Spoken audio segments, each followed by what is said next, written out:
Non-destructive testing. Magnetic particle inspection. The magnetic particle examination is an excellent method to investigate near-surface defects in ferromagnetic materials. This video shows the basic principle and the practical procedure.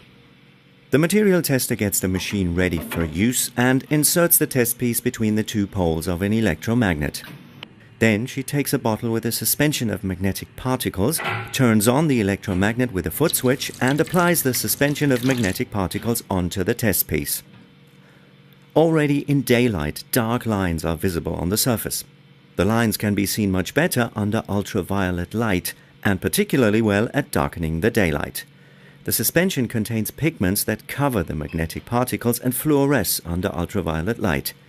The particles run off in areas free from defects and they are attracted and clustered near defects.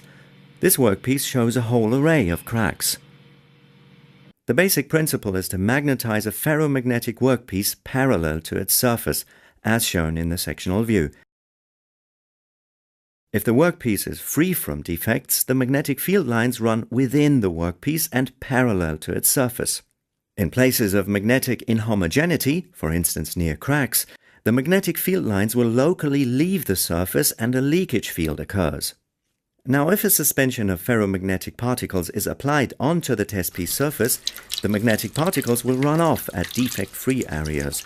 In places of leakage fields, the magnetic particles are attracted and clustered together, thus indicating the place of the defect. The method works best using a pigment which covers the magnetic particles and shows fluorescence under ultraviolet light.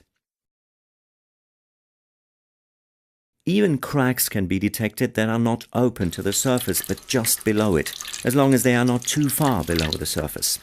But one precondition must always be fulfilled. The magnetic field lines must be perpendicular, or at least at a certain angle to the defect. Otherwise there will be no leakage field and the defects remain undetected.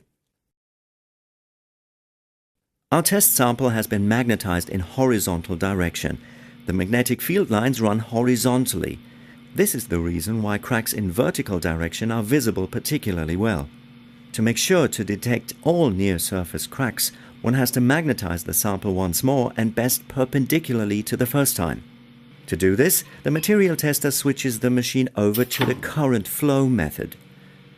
A high electric current flows through the sample, generating a circular magnetic field. Now the cracks in horizontal direction can be seen very well. The tested sample is a hardened sliding guide. The cracks have been formed during the hardening process and the subsequent grinding operation. Still another test piece has to face the magnetic particle inspection, a section of a large gear wheel. The same procedure again. Placing the gear wheel between the magnetic pole pieces, magnetizing and applying magnetic particle suspension. Already in daylight, there are indications of cracks, and again, they are best visible under ultraviolet light while darkening the daylight. The visible cracks are so-called fatigue cracks. They have been generated during the operation of the gear drive due to a mismatch of the gear wheels.